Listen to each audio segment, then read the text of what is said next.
To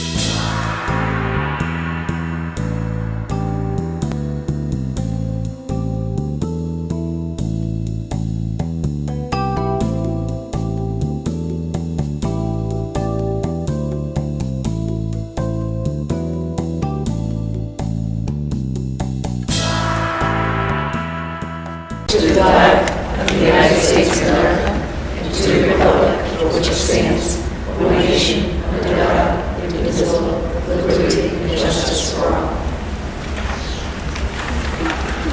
Okay, Mr. Commission Speaker.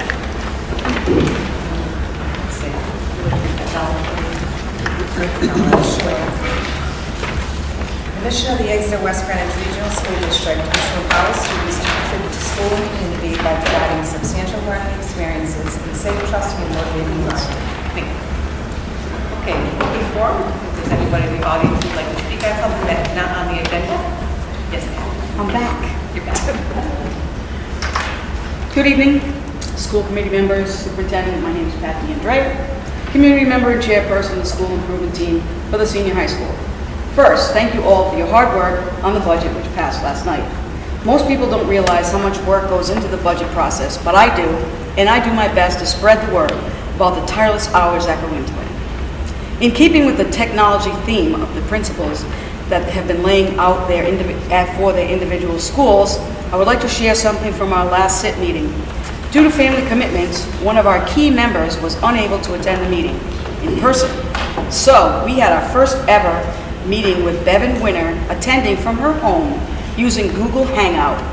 It was a success. Lastly, prior to our SIT meeting, our members attended the International Themed Dinner, which was held in the cafeteria. We were thrilled with the variety of delicious foods. Thank you to the kids. Thank you.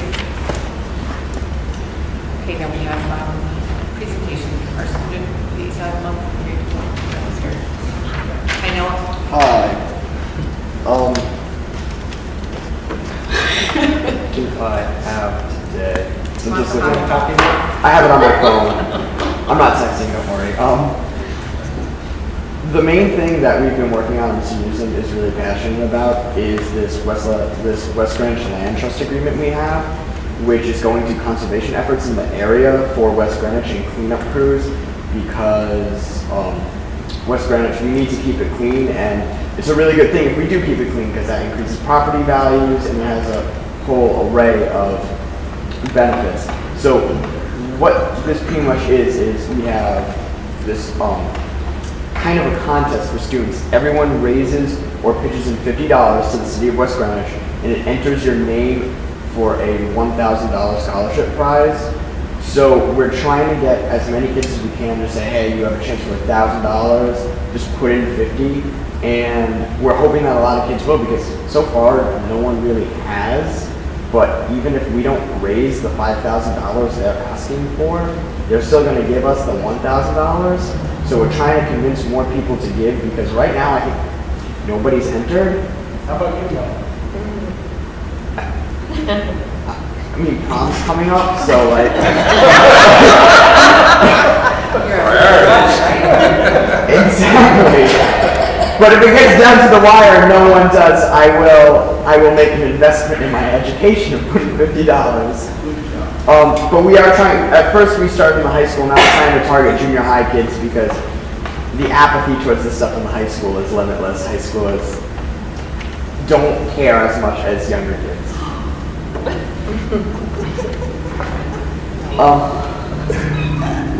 And beyond that, I mean, nothing really major happened. We talked about exam exemption, but that was really covered in the SIT meeting, and we decided that it should stay a senior privilege. And then towards the end of my agenda, there's just like a plethora of spring news that speaks for itself. Thank you so much. Okay, now we have our senior high school presentation. Well, good evening. We are so excited to be here. You have no idea. Mr. Alves and I have come so far with technology, and we're so thrilled to bring you some of the things that are going on at the high school. There's so much we could probably have gone on and on, but we will not. We have ourselves focused here. Help yourself to some popcorn, sit back and enjoy the show. We're hoping you're in a good mood and enjoy it. It's about 2.5 hours long. So. Yeah, so relax. So, one thing we do want to thank you right off the bat for is giving us Art Searle this year and realizing the value to him and what he could bring to the administrators, our staff, and our students, because we really don't know where we would have been without him. He has led the way. He's there every minute for us. He actually will do Google Hangouts with us. Somehow he comes to us through our computer and screens. We don't even know how he does it, but we're learning. So we are really appreciative for Art and for you guys for seeing that value. This is going to be an example of just one of the things that Art has done this year with us. It's helping us to go beyond the classroom with our learning. It's a very quick little clip, and it's one of our EWG Tech Talks that Art has done. So we'll give you an idea of what goes on.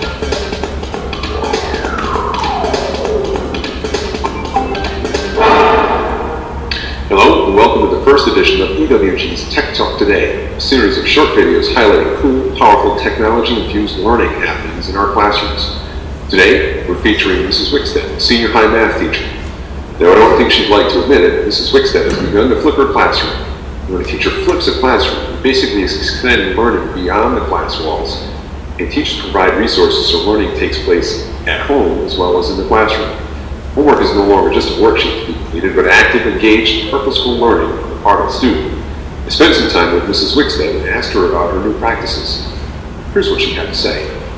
I created a website for the class, and the front page of the website is basically day by day what the topic is for each unit.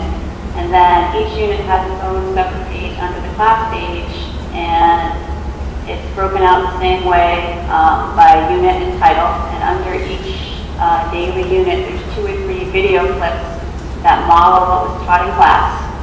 And the kids can go on and watch a review of the class. For the kids that are absent, I've been emailing them their assignment as a PDF file they can print out at home. And they're able to watch the video clips and come in the next day with their homework done, even though they haven't been in class. The kids aren't falling behind. Mrs. Wickstead is also connecting her new MacBook to her Elmo document camera. The connection allows her to record lessons she projects to the full class through the Elmo to computer-based video, which she later distributes to the entire class. The video makes a solid review material for students who want a refresher and provides absentees access to the day's lessons. So there you have it. You've got a teacher using a MacBook Air, connecting it with an older Elmo projector to reinvent how education is happening in her classroom. That's all we've got for today. Thanks for watching Tech Talk Today. The interesting thing about the Tech Talks is it actually allows us as well, the professionals, to get caught up on some of the new things that are going on in the classroom too. So we love that. But we do love the feature that students can actually work at home. They don't have to miss anything if they're not available, if they're out sick.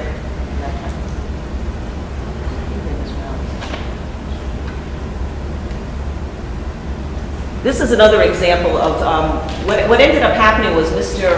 Searle, who oversees all the technology for us throughout the district, actually put together a group of experts, kind of like the train-the-trainer model, and was able to provide in-depth, smaller group PD to the teachers at the beginning of the school year, so that we would begin to know how, know what we were doing, and be able to use some of the features with the kids having all their own one-to-one devices. So this is an example of one of the sessions that Mr. Quindazzi ran.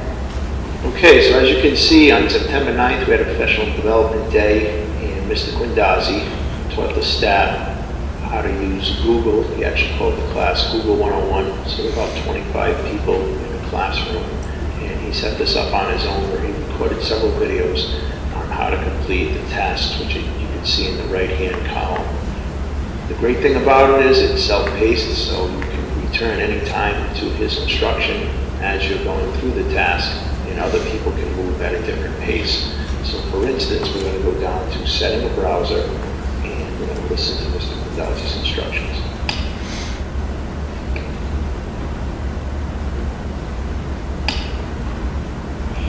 Okay, another short video about how to set your download preferences in Chrome.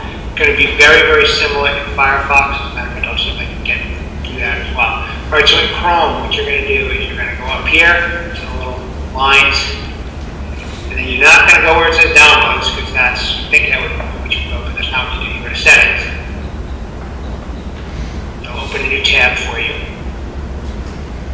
All right, there's all sorts of stuff, by the way, you can look in here and change things if you'd like, all right? Go down here to advanced settings.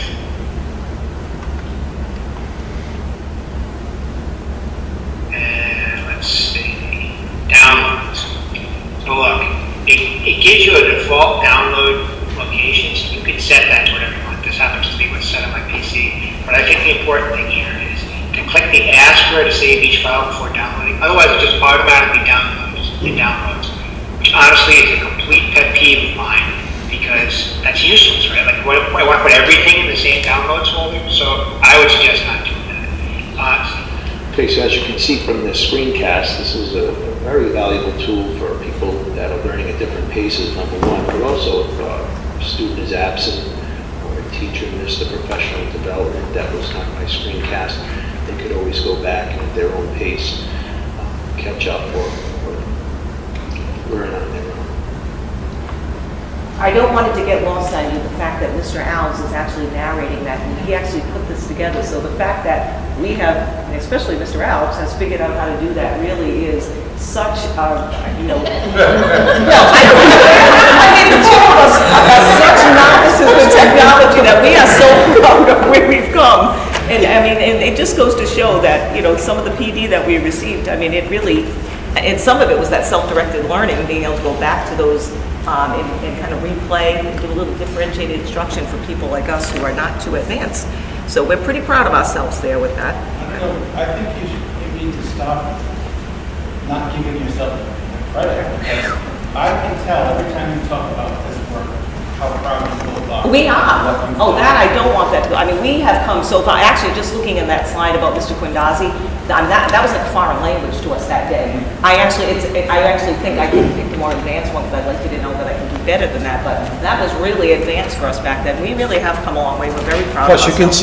you can see the purpose too, because I was probably one of the people that would have held the whole class up, We could go forward. And, my hand was up all the time, and he was coming around to me. But I want to go back to Art Searle just for a minute. I mean, it was like trying to teach an elephant how to do a backflip, from what he's taught me over the past 8 months or whatever. Tremendous amount of knowledge that he has and how he does things. And it takes a lot of reps to get to where you figure out how to drop in the video and adjust the sound and stuff like that. Not as good as this guy, but I'm learning. A lot of our focus last year was on formative assessment, so we did a lot of work with the faculty and our PD around the formative assessment modules through the Rhode Island Department of Education. This is actually a great way of using technology in that same idea, and so this is another example of some of the work that's being done and some of the things that we share amongst the faculty. This is just one of the strategies I use in my history class with Google Docs to try to help the students understand what we're doing. So let me just scroll down here and I'll show you how this would work. Let's look at section 3. These refer to sections in the history book. And in most of the sections there, of course, are terms that the students need to know. Sometimes they're the ones listed in the book, but I also add on other ones. So we have a list of all the different terms. Normally what I would do is I would say, all right, your homework is to read the section and define the terms. They do not do this in the Google document, okay? They do this by hand. I mean, they can do it in their own separate Google Doc, but every student is responsible for every single term, because of course they need to know them all so that they can make sense of it. So then when they come into class, I check off that they have in fact done the homework. But then they're divided into groups. And so you can see here what I've done is I take each term and I assign it to a particular group. And you can assign the groups any way you want. I have them count off sometimes. Sometimes I group them by ability or whatnot. And so they are responsible for putting in the definitions to start with. And kids are usually really good at doing the definition because, of course, they look in the section and they find the Industrial Revolution, they find the bolded term, and then they look at the sentences around it and they come out with what it says, but that really doesn't tell the whole story. And sometimes it's actually kind of comical, like, with the lower ability students, so like they just write down stuff that's near it that doesn't make any sense. But then I make them look at the historical context. And so, all right, we're going to talk about, this is a good example, it's a road which users had to pay a toll, that's a turnpike, right? What's the context at the time? So in this case, we're talking about early 19th century America, about the turnpikes. Actually, I missed that, we haven't gone over this yet, okay?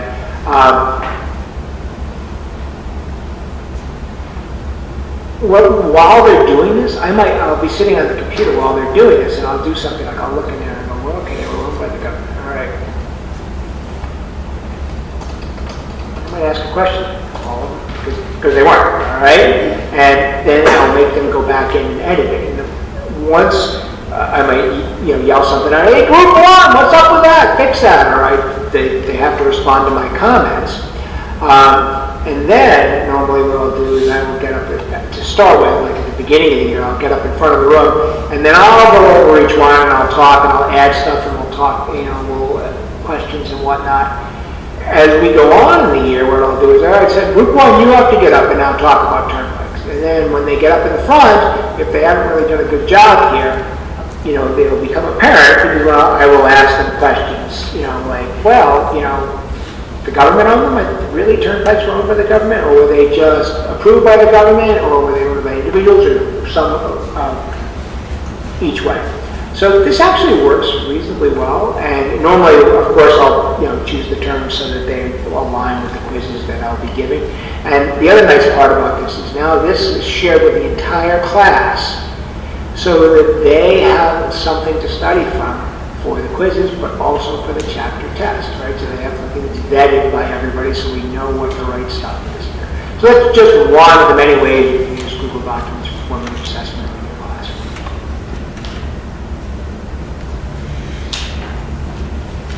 Just going to give you a couple of shots of some of the kids, because there's some really cool stuff going on here. So you may recognize some of these students, you may not, but it is not unusual to come to the high school and see students sitting in the hall, working together in groups or after school hours.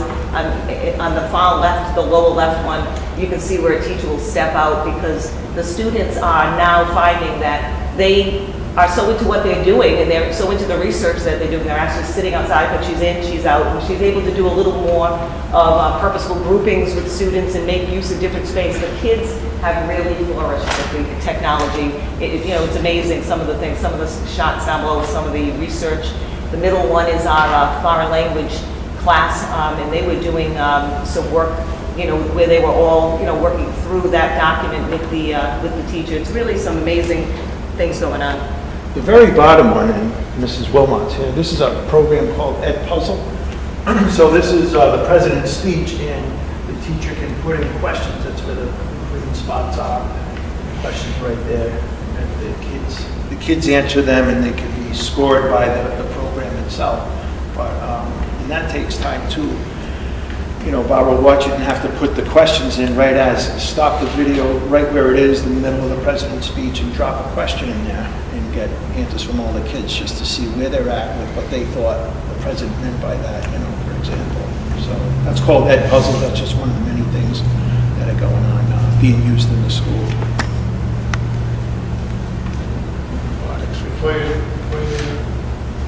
We've started to establish kind of a relationship with the Italian group, back and forth kind of thing. And we thought about maybe trying to, and I know there's a time difference, but can we start to integrate, or communicate, share classes? That's a great idea. They're actually leaving this week. The student's going to Italy, so. They could actually maybe fall back or something like that, just to finish. Yeah, great idea. I love that. Yeah, I mean, there's endless ideas. I love that. That's a great idea. This, I don't know if Mr. Alex wants to speak to this, or do you want me to play it first? We'll give you a little,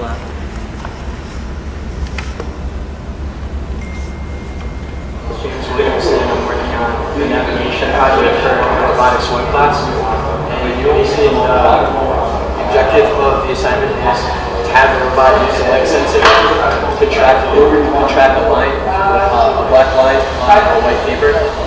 So basically how it works is that it has like an hit command where if it sees black, then it turns in this particular direction until it sees white, and then as soon as it sees white again, it turns back. So basically, it kind of walks the line. And the other objective for this particular assignment is that we have to do it as quickly as possible. So basically, what I have to do is I have to adjust the speeds to find the best speed to do it at, because if you do it too fast and have the numbers to be too high, and it will like overcompensate and like it'll jump over the line, which is bad and it kind of makes it mess up. And by like tweaking them, I'm trying to find like the best speed to do it so that it successfully completes the assignment. Very good. And where are you going to school next year? Try to go. Hopefully West Point. So that class I thought was a great example of some of the hardest or most difficult parts of the teacher evaluation, but critical parts. The kids were in teams of two, so you're learning with somebody else. You have a partner, and you have to, first of all, assemble the robot, and then program it like James was showing it so that it successfully completes. That was the only robot I saw that completed. There was a lot of takes, cuts, and that was the only one that made it all the way around. So there's a lot of kids at that time that were still programming them to, get around without error, get around at the best speed possible. So engagement, having to construct the robot, program it to follow commands, and you saw James dropped in, well, I dropped the video in of the commands and how to program it, and how if it turns too fast, it loses, just once it loses the spot on the line, it's like you bring it back and start all over. Like bringing a car to a shop, start from scratch. In assessment, at the end, you're going to be assessed on you and your partner, your robot completing the diagram. And one of the best parts too is in the end, is the teacher, Mr. Murphy or Mr. Searle that had that particular class, has a stopwatch, and you're competitive against all the other teams that are in that class to be efficient and have it not just get around without failure, but get around faster than the other students and robots. So it's very, very interesting. Really brings everything together in the teacher evaluation, critical portions, engagement, assessment, working with kids and using technology. A lot of major pieces of the teacher evaluation just in that one class, that one project. Another project that has come out in really something that we're very proud of is our students that entered a contest using technology. It had to be all done on technology, and it was around, which I thought was pretty cool, was all around kindness. So what better school would sweep this whole thing than just at EWG, of course. So we're very proud of this. This is, I want to show you some of the videos. They're only 60-second videos, I believe, right, Mitch? Is that what they were? 15 seconds. Oh, all right, let me give you, this is, how did that happen? We want to show you these videos. Before a person's hand out before you shake it, doesn't matter the difference, you don't know who they relate to. Don't judge, play it by ear, friendships work out, and not one is superior, so we equal amounts. Sometimes people put you down for no good reason, and it gets hard to get back up. If you see someone who's down, be a friend, lend a hand. They will appreciate it more than you can say.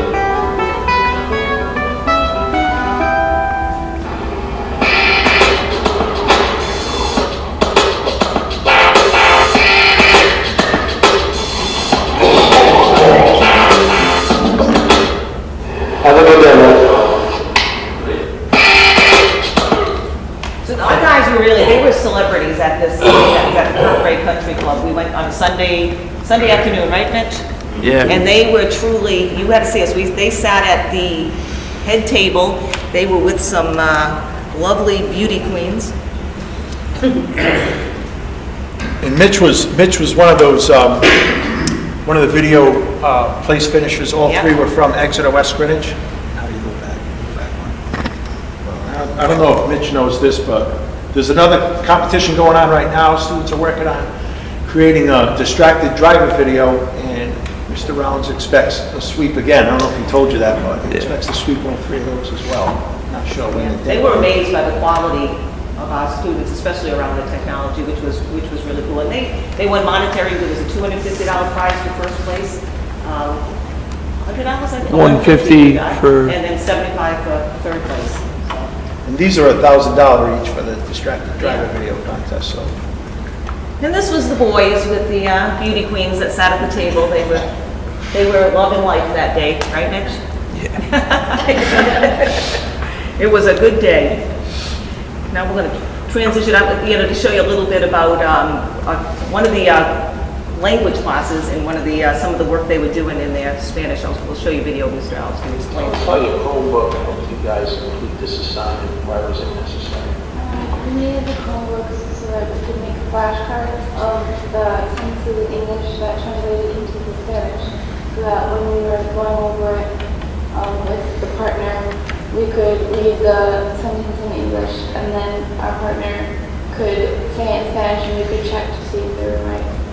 Having the students use their Chromebooks is a wonderful tool because each student actually using the quizzes that we use quite often can track their progress, they can take self-tests, they can practice spelling, they can listen to the cards, all different flashcards, and like I said, they can generate their own tests over and over and over again, and we use that a lot in class, and if we didn't, it would be a matter of students having to maybe go home and practice on their own, and I couldn't exactly tell how well they were doing. The feedback was immediate.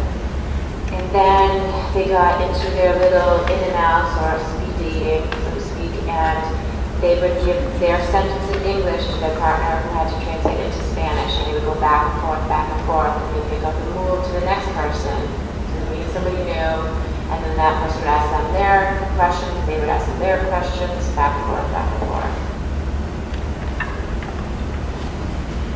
So again, you see some of the key components of the teacher evaluation, kids learning from other students, and that shuffled the speed dating exercise, shuffled all the way through, so they end up being with every student in the class, switching sides and then going down the line. Also having to create their own sentences and then work with the other person to see if their sentence is correct. So it's student created, back and forth, and learning from a number of kids just in that one exercise or lesson. And there's no way to not be engaged in lessons like this when the students are constantly out moving and having to be part of something. The kids love it. The big thing for the teachers, though, that reporting from them is the immediate feedback that they're able to give to the students so they can adjust and they know what they're doing right at that time and be able to improve. This is an example of that Quizlet. Why don't you explain what's happening now? Okay, so Noah is going to say a sentence in English that I actually don't have on my screen. It's the sentences that he came up with, and I'm going to translate it into Spanish. So, where is the bookstore? ¿Dónde está la librería? Is there an airport in the city? Está un aeropuerto en el ciudad. And lastly, where is the shoe store? ¿Dónde está la zapatería? Now, you would think she would know the shoe store just like that. That shoe store. The kids love it. I think it's been a huge boom for them. A good example, this is just a screenshot of what we use as administrators now with our RTI team. So rather than wait for students to fail, we actually are able to grab from our technology a danger of failing report, screenshot it, be able to run a report so that we can be able to catch students early enough and not wait for them to fail. So we actually can set a threshold when they reach a certain point where we run it, and every week we are on top of the kids. We put them into our night support, student support system if they need it.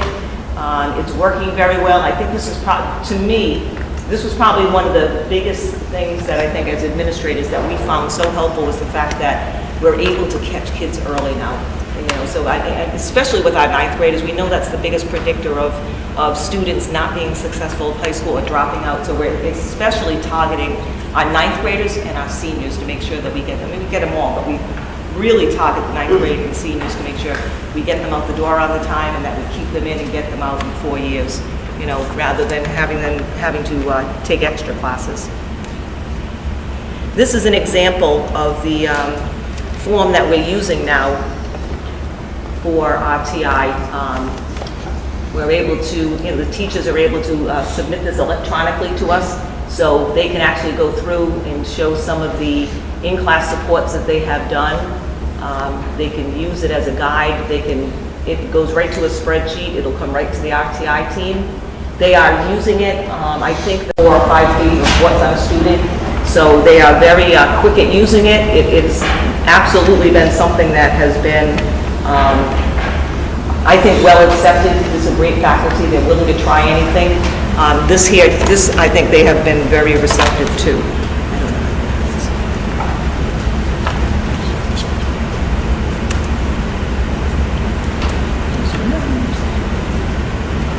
Boy, Mr. Oxler will be so ashamed of me right now that I can't get out of this.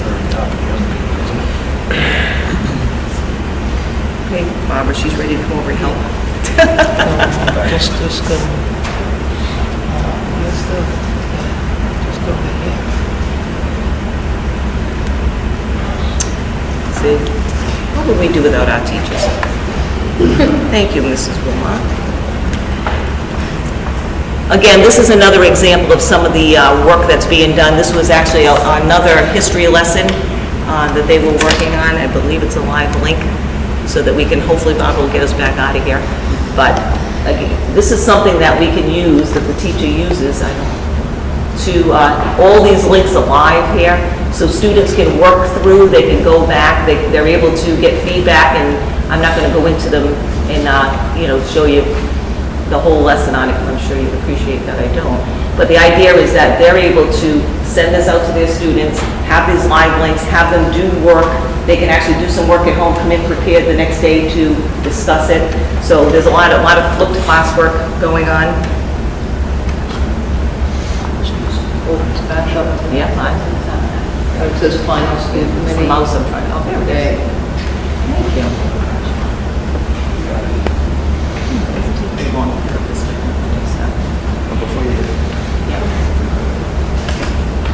Well, Noah's obviously he's gonna do a great job of explaining the purpose of the carts too, because we have juniors and seniors that need technology to learn as well. So the carts are wheeled into the classroom, and it allows things to be done a lot more efficiently, and there's only one library, so if the carts were here and a class had to come down here, and no other class could use the technology, the laptops on the carts, then so they're wheeled right into the room. He's going to speak a little bit about that, but also the 50th anniversary of the Selma to Ferguson incident. They did write in a current events class on the day it happened, just stuff that you wouldn't be able to do, on paper with paper and pen. 11th grader, can you tell us how the laptops and the carts It's before his haircut. your education in the classroom? Well, in lieu of us not having Chromebooks, the schools provided us with carts that circulate throughout the school going into each class. And it's really great for organizational purposes. We all go on Google Drive, we have our folders and everything, and it's really nice. And they're really readily available for us. We didn't think that would be the case, but it is. One last question for you. Tell us about Mr. Quindazzi's current events class, how you used the laptops to complete the assignment we just saw you working on. Well, currently we're working on an assignment about the role of African Americans in today's society, in lieu of things happening with Ferguson and because of the 50th anniversary of the Selma incident. And it's really nice to have the laptops because a lot of the videos we're watching, the articles we're reading, are on current events, they're on the news. So it's not like we can pick up a textbook and read what happened last week in Ferguson. So it's very cutting edge, and the fact that we can, whenever we want, get a Chromebook and just look up something about race relations in America helps profoundly. I couldn't think of this being done in a classroom setting with only paper and pen. No one can tell it like Noah.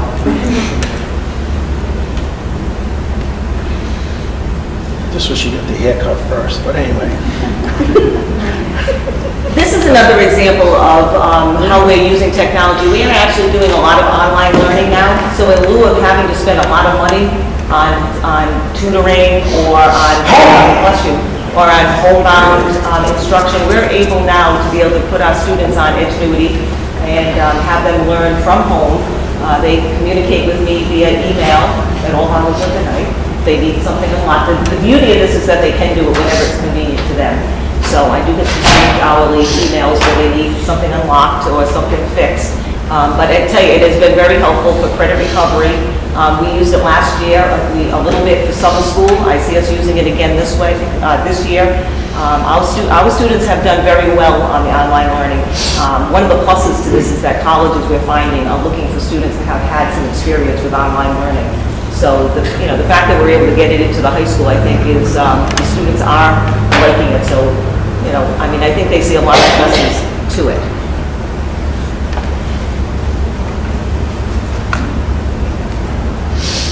So, what's next at EWG? We have come so far. We're so proud.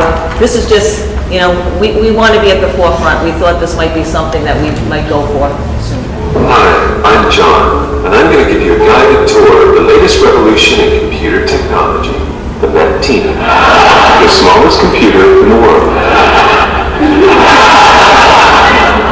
You'll notice it only has one key, but it still performs all the functions of a regular keyboard. For instance, if I want to type the letter A, I press it once. For the letter Z, I press it, you guessed it, 26 times.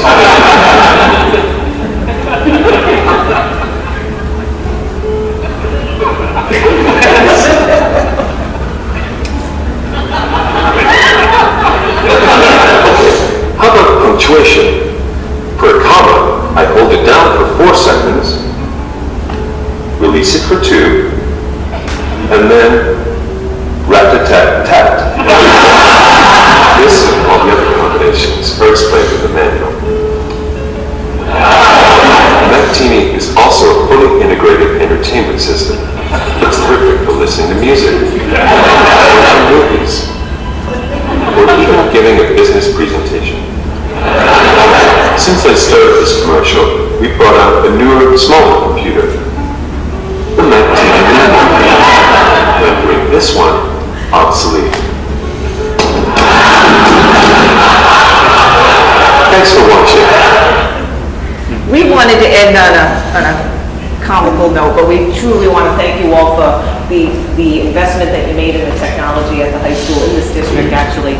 As a taxpayer myself, I know I appreciate it. I want to assure you, there is some great things going on at the high school. The students are just eating it up. They're thriving from it, and although I will stay away from the Mactini, we will certainly be looking to grow more, have more professional development. We'd like to infuse a lot more around differentiated instruction next year. And we just thank you for the support and for hanging in there with our presentation here.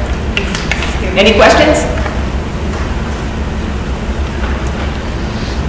Oh, we appreciate it. All right, I got one. So with the robotics, have you reached out to either like Newick or anyone system or Raytheon or something like that? They know Raytheon works with Portugal on the robotics teams. So I don't know if there's something you can reach out to, even URI. Yeah, higher education, I'm not sure who they've linked to, but I know they have brought in some people from the community that are working with the students. And I know we want to do more with that. We are linking with some of the businesses locally around doing some other things with technology around 3D printing. We either have a group that's going out there actually going to donate a 3D printer to the school.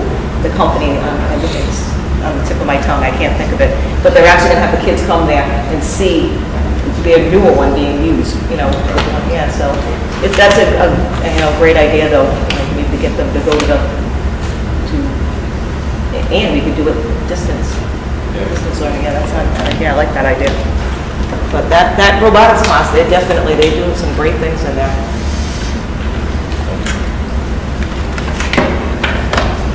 Anybody else? If not, thank you so much for the opportunity to come to.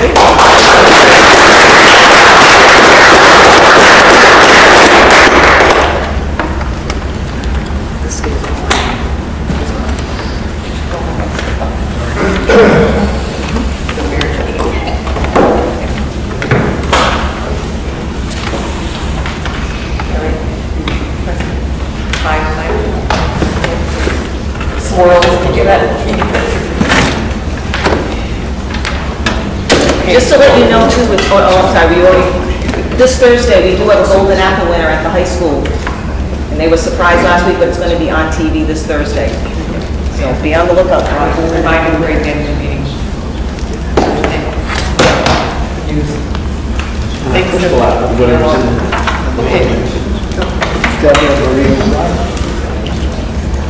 Okay, consent agenda?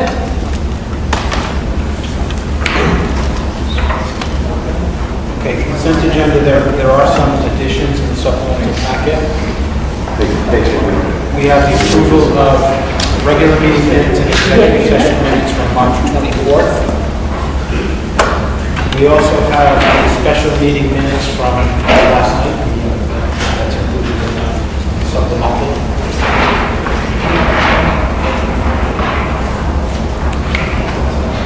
With personnel, we have an appointment for the district maintenance repairman position, and I know he is in the audience, so we can use when the appointment is made. And then we have a few retirements, one teacher, and a couple of council member, 4 members, a teacher assistant from Waterloo, and a clerk from Metcalf Elementary. And then we have our monthly bills.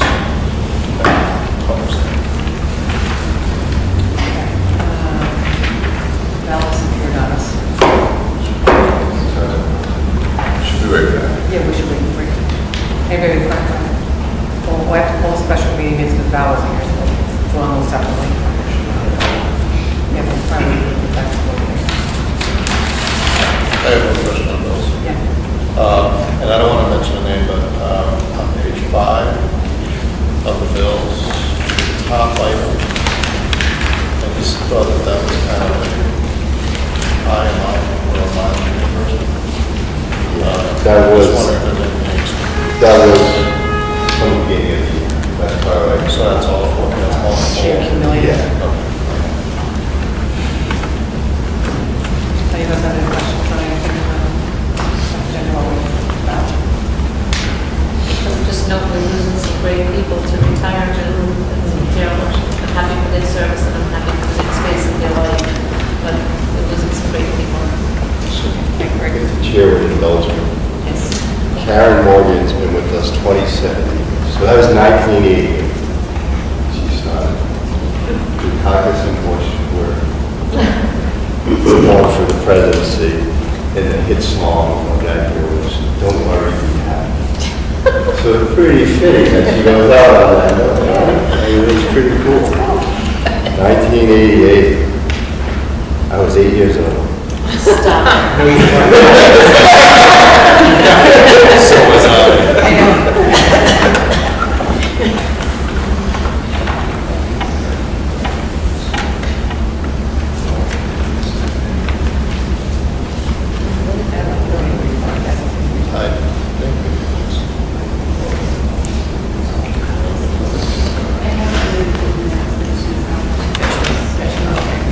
Okay, so let's see.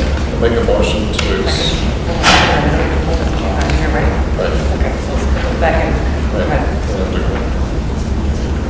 Make a motion to accept the consent agenda. Second. All in favor? Opposed? Bob, do you want to introduce? Yes. Yeah, so, position on the security field, yeah, we're all set there. Take care of yourself. Thanks. Feel better?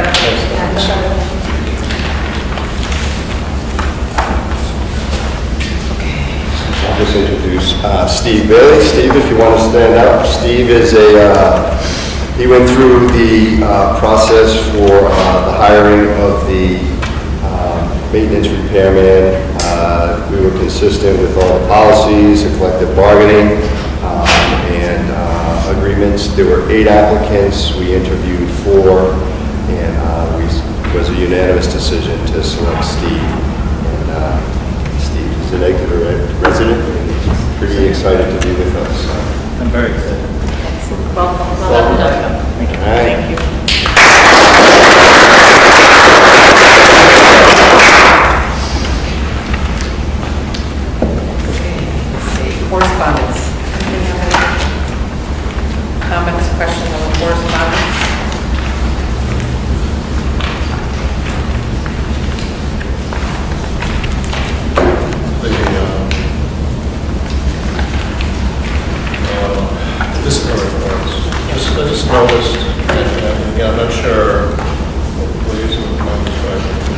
voiced that it was office detentions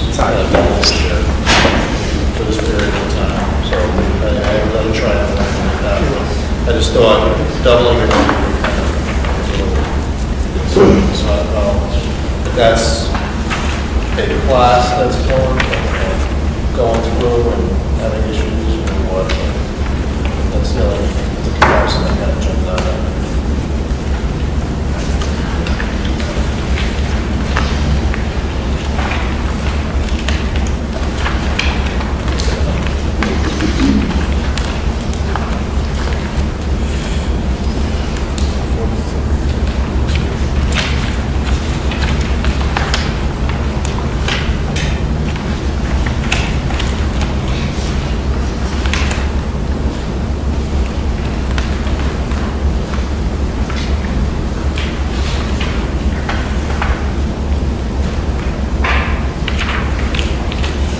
Oh, that's just a comment, I don't expect an explanation. Yeah, I'm just listening.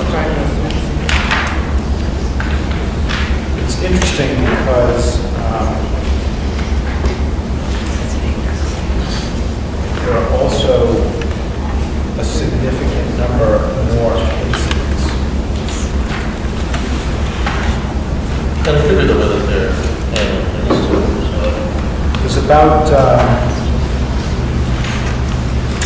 65 additional incidents that were reported between September 1st and March 31st. And so, obviously, with more incidents reported, there are more consequences. So I would need, but I can certainly ask the question about if there are some changes in the way that we're reporting. like I said, just announced it.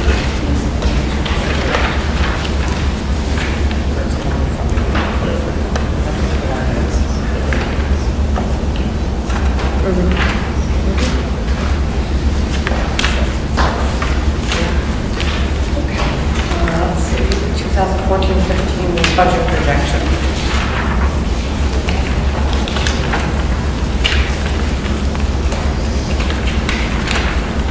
We're still in great shape. We are projecting so we've stopped, we've pretty much finished purchasing except for, absolute necessity. There are things that are just tiny that go right until the end of the year, but for all intents and purposes, equipment, supplies and equipment are finished for the year. So the numbers are coming in a little better.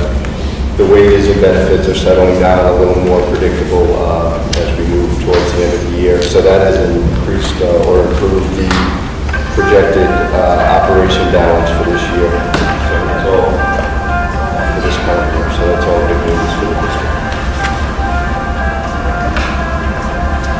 Okay, the 15-16 budget.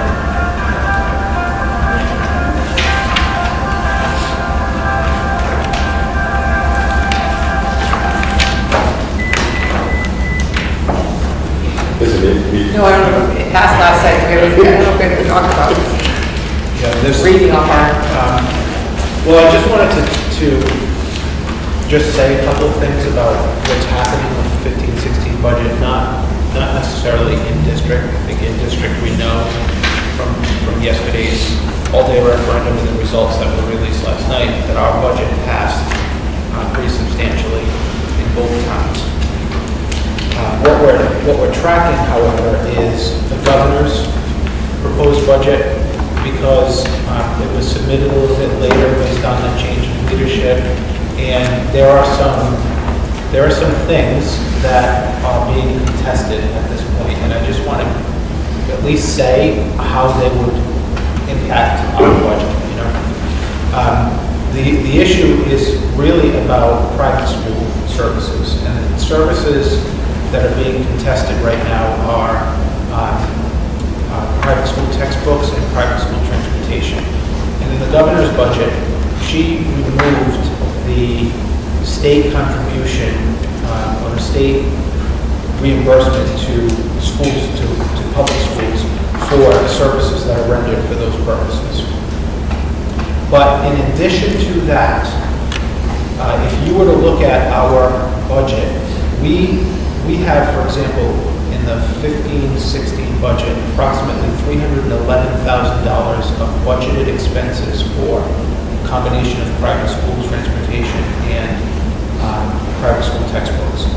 The amount of money that will be coming to us in state aid through whatever lines that they provide to us is approximately $311,000 less than what we projected.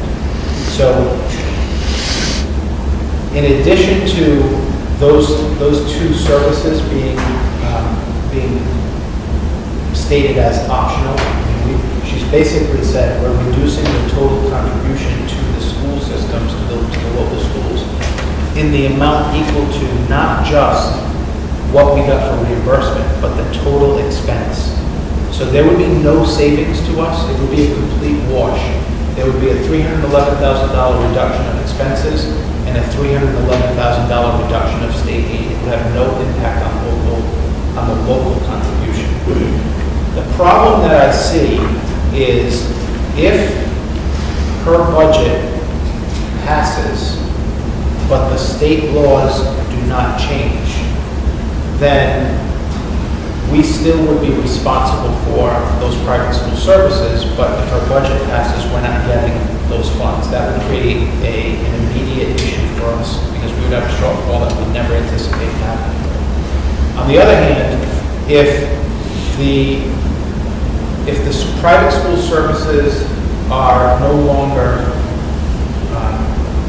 required, if the private school services are determined that we're required to provide them, and all they put back in the budget is those reimbursement lines, then it's still short of the total amount of $311,000. In other words, we might only get, say, $150,000 of reimbursement, but we had budgeted $311,000 in expenses.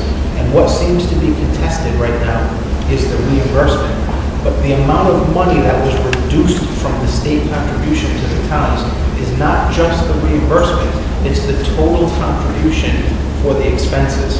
So at the end of the day, we could end up in worse shape because her proposal doesn't pass. Now, people are aware of this, and I don't know what the end result is going to be, but it is something that we're watching closely. The other thing that will impact us is the pension reform suit.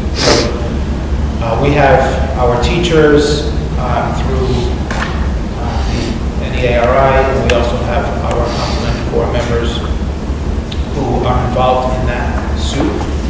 As you know, it's been publicized that there is a proposed settlement, but it's not set in cement at this point. That proposed settlement involves a higher contribution on the part of the employer for certain segments of the population that were covered by that lawsuit. So, for example, I happen to be in a category where the employer would need to put in an extra percent towards my annual pension because of the number of years of service that I have. There are a lot of people in my boat. Then there is another segment where there's an additional percentage or additional lower percentage, lower than 1%, that would have to be contributed on behalf of those employees. Employees also have to contribute additional amounts of money. But the impact on us is that there are segments of the population for whom we would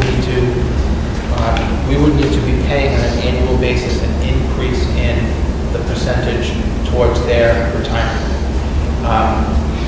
It doesn't amount to something that is terribly large. And a couple of the surprise retirements, one of them was from tonight, a couple of those could really make up the difference. But it is something that we're watching. So think about that. Pension increase through the settlement, and then the private school fiasco, I think, that's going on at this point. There's so many different ways that this could set, but there are a couple of possibilities for how this could negatively impact us in ways that we could have never anticipated. Nobody knew that those proposals related to private schools would be coming. And even if people did know, I'm not sure that we predicted that we would be receiving not just less the reimbursement, but less the contribution equivalent to what we were paying locally. So we have to watch all of those things, and although it's wonderful news that our budget passed last night, we are automatically in a position right now where we're faced with possible negative impacts to our budget for the next fiscal year. Two questions, Jim. One is, are the superintendents doing anything about this busing issue? We've actually already met one time with the governor, and we've raised the issue with her. She is aware of the issue, and the person that we have that goes to the legislative hearings has all the information and is doing what, speaking on our behalf of these issues. So I think we have legislators that are aware of what's going on. I just don't know what the end result is going to be. I also think, now that the budget's over, I'd like to put this on the agenda for a future meeting to discuss at length if we want to, as a school committee, make some recommendations and possibly talk about, getting together with other school committees and proposing something. I think this issue has to be addressed. It's been going on way too long. The Association of School Committees actually is doing that for the individual school committees. I provided all the information for our district. Senator Duffy, going to the legislative here speaking, and he has the details from the district provided information. Right, but I would like to see our senator and representatives come to our school committee and to hear how this affects us and to bring that back to the legislature. That's what I would like to see, at least a minimum. Because I'm not sure the average citizen understands this topic. I don't think the average person knows we're spending over $300,000 a year in private school busing. Any of my neighbors, if I ask them, I don't think they know this. So I think we have to get the word out as a school committee, and I think our legislators have to lobby for us. So the battle now, I think, is that, to me, I thought it would be legislation that got proposed to try to handle all this. Instead, it was the governor's budget, which made that try to get us in legislation. Right. Right. And I think one legislator already spoke and said it's not going to pass. Right. Or they're putting that one thing back in. So it's, I don't know, part before the horse before the cart, but and the governor's trying to push it, but the House and Senate, nothing's gonna happen. Out there. Yeah, I understand that. I just feel like we need to educate people about this, because until we do, and until the average citizen, the average taxpayer really becomes aware of this and makes it an issue, our legislatures are going to say, no, status quo, which they've already said. It's not going to pass, and we're going to keep it like this, and they're all seem to be graduates of these private schools. So I wonder if, perhaps this isn't an ACLU issue also. Celebration State Church. Or invite our legislators to one of our meetings. So tell me, I just need some direction about what the agenda will be and the timing of it. So because of all of this other stuff that's going on, where does this conversation fit in terms of the timing? So we know that the School Committee Association is addressing this, the Superintendent Association is addressing it. It's being contested right now through the governor's budget, which nobody anticipated was going to happen. But legislatively, now is the time to have a conversation, because they're going to make a decision related to the governor's budget, which in turn will be a vote towards the private school issue. Because of how it's imminent. Yeah. So I think the conversation, if it's going to have immediate impact, has to be right now. Yes, Or is the conversation after whatever the decision is? I don't care either way, but I just need to. No, I agree with you. It is. It's something that we've talked about for several months, for more than a year, talking about this. And I just think I think one big piece of this is lack of education for the average taxpayer. And I think if the average taxpayer puts more pressure on their legislators, that they perhaps would vote differently. Right now, people don't understand what's going on, and the legislators have said without even being heard, they're going to pass it. Education, like, I don't know, there's enough time right now to do that. It's before them now. So, yeah. I'm trying to how, you know, how else to tackle this now. It's not to say that we can't start something now. Well, even if we started now, and you're right, we may or may not be able to impact anything now. Right now. But if we start now, and, all right, maybe not this year, or maybe next year, we can get something going. Correct me if I'm wrong, but this pretty much affects the regional districts, probably more than any of the other ones. So if we were to, maybe before the next one, to have some kind of a workshop, something maybe what we want to call it, that gets Charo, gets us, even if we reached out to Pontiac or most of Gloucester, Dyton, Crystal Warren is the other one. So maybe those folks, because you're right, the formula kind of kills us, you know, so maybe that, and those are multiple communities. So, and to reach out and get people aware that, you know, I think there's a lot more public school kids than private school kids. So I think there could be more taxpayers, you know, that need to know. Right, and that's, you know, I think that is a key part, that people don't understand this. And I also think that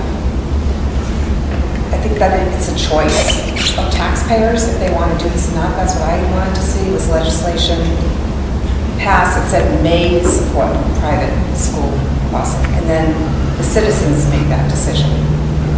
Right? And maybe there's still a way that we can do that in the process, that we can come up with, you know, memorandums for various school committees.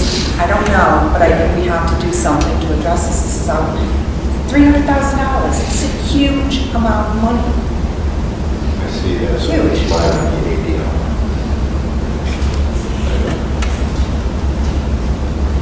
And there was a time when that conversation happened before I was here. Because I've heard the stories about, you know, bringing the representatives in, having the conversation. It was really boiled down to the shall versus may conversation. And at the end of the day, it stayed shall. So it's not a conversation that hasn't happened with influential people. But people have changed it. And now we have a governor who's clearly got it on her radar and has approached this in a way that is not a way that it's been progressed in the past. I mean, because she actually produced a budget which said it would be, it's not mandatory for public schools to do this, despite the fact that there was regulations stating that it must. Right. So she's kind of forced the issue in a way that has never been forced before. So, I mean, the time is different. So, we certainly could.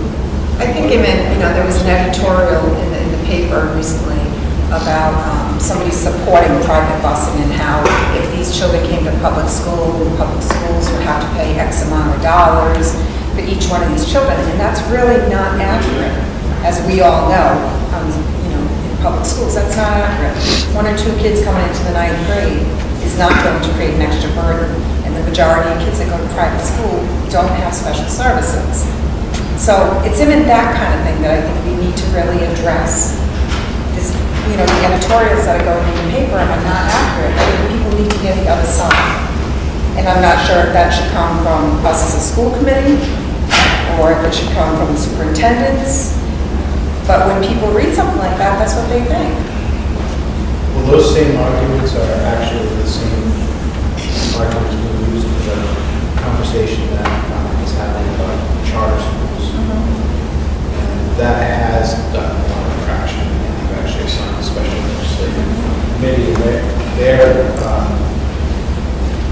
making recommendations now. We think that there will be some relief in terms of public school responsibility.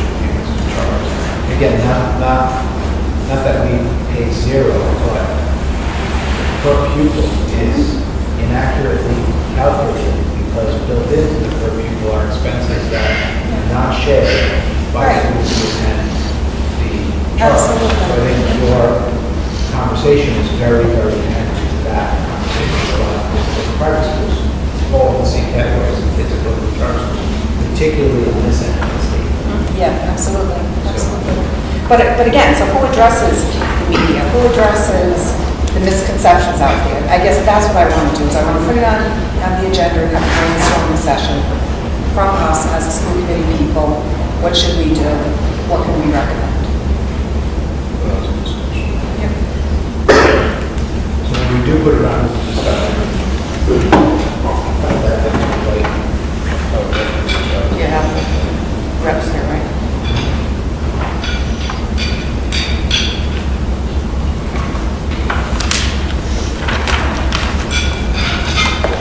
Okay. Let's see, monthly subcommittee reports.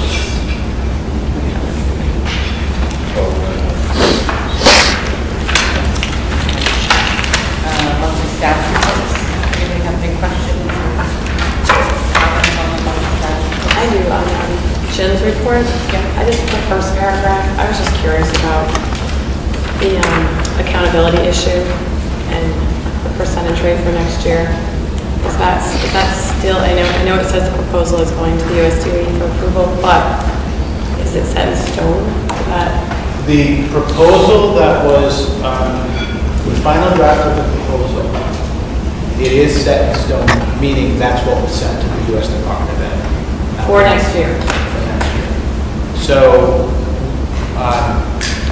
the U.S. Department of Ed needs to respond, needs to either approve or tell us what they don't agree with, and so that there can be some revisions. But the way that it stands right now, what has been submitted to the U.S. Department of Ed, if it goes unchanged, schools, individual schools at a participation rate below 95% would not be eligible for the top two categories in the school classification system. So were you and other superintendents able to have that conversation about Yeah, the baseline and? We were. The conversation, so we had a separate conversation about this current year because there's a lot of opt-outs that occurred statewide this year. We actually have a couple of schools that, so far, a couple of schools that ended up being below the 95%. So we have a couple of schools that are in that category. But it does not affect rankings for the current year based on participation at this point. RIDE was pretty adamant that so they made the change where you don't automatically go below typical. Typical is the kind of middle ground ranking, it's typical and then leading and then commended. So if you didn't meet the 95% participation rate under the old system, or the system that's currently in place, you automatically can only go as high as the rating below typical, which is like a school in warning. That's a problem. RIDE did allow the waiver that they submitted to say that you can earn typical with a percentage below 95, but they wouldn't go lower than that. So we did make some progress, but there has to be some kind of a consequence, what they're saying, and that consequence is that you can't be in the top two classifications. Now, on the other hand, and I'll be able to talk more about it when I know you said information, but on the other hand, there are some potential changes to the testing itself. This was year one of full implementation. There are some things that are on the table about improvements in terms of the amount of time, the number of testing sessions, so on and so forth. So as we continue to have those discussions, if there are some adjustments that are made, it might address some of the issues that certain groups had with the test in the first place. Right.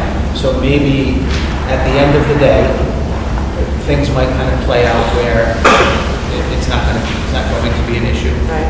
But there's still a lot in the air at this point, and I I want to keep everybody informed. And that's the information that I can share at the time, at the moment, but I suspect that by the next status report, we'll have an answer from the USDOE, and I'll give you the specifics on each of the different variables that make up the overall new classification system. And in a lot of ways, the new classification system that they proposed is better. It's better, sounds. So I mean, I'm kind of happy about a lot of it, but my biggest issue has always been that participation clause. It wasn't an issue for us before, but it wasn't an issue for anybody before. And now with the opt-out that's been going on, it has created a concern. So they've addressed it for this year, which is great.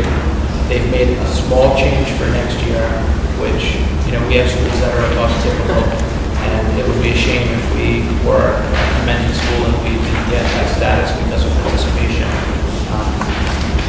So I think you can't look at that issue alone. You also have to look at changes to park administration, and if both of those things come together in a way that kind of addresses everybody's concerns, I think the issue could resolve itself. But again, something that we need to continue to monitor.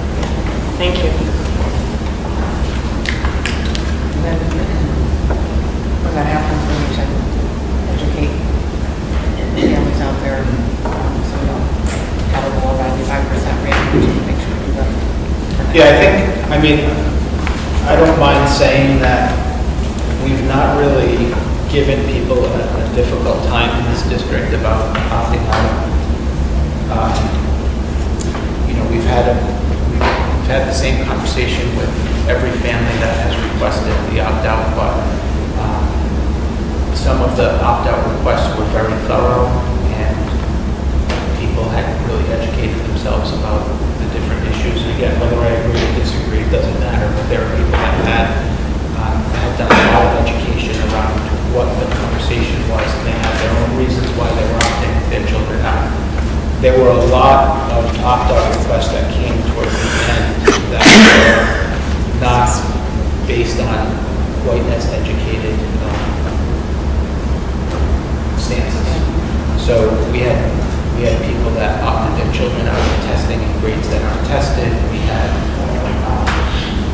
had opt-outs that were just, they were worded, my child's friend so-and-so has opted out, so therefore I want my child to opt out as well. Those are the kinds of things that made it difficult, because that's really what happened towards the end. With a group of people at the beginning that had very well-informed notes about opting out, and then as we got closer to the actual test day, it was like, and there were some things that were written that were not true.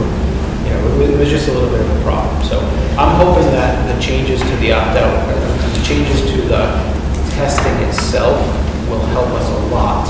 And then knowing what the issues were, we can do a better job, I think, of educating prior to the next administration for next year. So for all of those reasons, I think we can work hard to alleviate whatever the concerns were that occurred this year in our district. There will be impacts. And we will know the impact on that, for sure. Knowledge of the impact this year. Anybody else? Okay. Let's see. Business. I think the internet access contract. You have in your packet the request for approval of the internet service and managed support contract from Ocean. They were formerly, some folks might remember them as Rynet. They do a great job. They're our current, they're the incumbent. Jeff, who's in the audience, did the bid evaluation, provided that information to them. Ocean has some pretty aggressive contract options, and recommending the 5-year, 15% annual discount. And although it may not be captured in here, if the price decreases, the 15% rolls with the decrease in price. There is a theory out there that internet connectivity will decline over the years, but it's as presented, it's a budget savings for next year, just on the fact of what we budgeted. So we're in really good shape. So is that, okay. Good. So, based on all the other things that we've been talking about as far as being able to expand and handle all the other stuff, has that all been factored into what they can provide? We're not gonna have any issues with bandwidth and all that stuff? No, definitely not. And everything else? Definitely no issues. No, this is an increase in service over what we have currently at that rate, but I believe at the same kind of price point. As Bob mentioned, they're pretty aggressive with what they got. And this will kind of keep us in line for the expansion and the increase in services that we want to have over the next 5 years. So, And the speed will be good enough for, as far as, being able to talk outside our facilities and all that kind of stuff? oh yeah, definitely. Okay. Thank you. Any other questions? And I think if you just read the motion on the second page.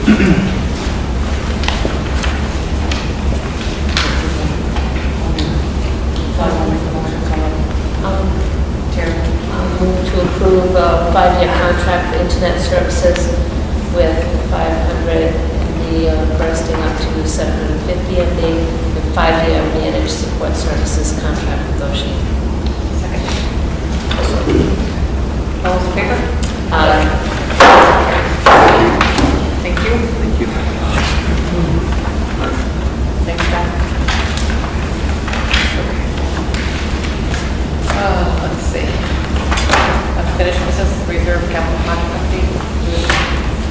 There's no update. I think we will again move into executive session and have some discussions about safety and expenses that we incur as a result of that discussion will be incorporated into the spreadsheet. That's kind of what I've been waiting for. And then we also have some bids that are out there. The tennis court bid, we're not ready for that at this point. It's we're in the middle of the bid process. So as those decisions are made, it will impact that spreadsheet presentation that I've been using. Hopefully the next meeting. Okay, so we go to executive session. Oh, sorry, reports and comments. Okay, we're looking at the dates. So as a reminder, April 16th, which is Thursday, Channel 10, 6 o'clock news. That'll be the Golden Apple for Mrs. King. Yeah, we should have said West Branch United Spanish. Channel 10 is notorious in calling us in Spanish. Hopefully get it right. Okay. I'll be watching. We watch. Well, we were here when they did the filming, and they seemed to get everything right. It was a pretty special day. All right. Everybody has all their dates on the calendar. Good.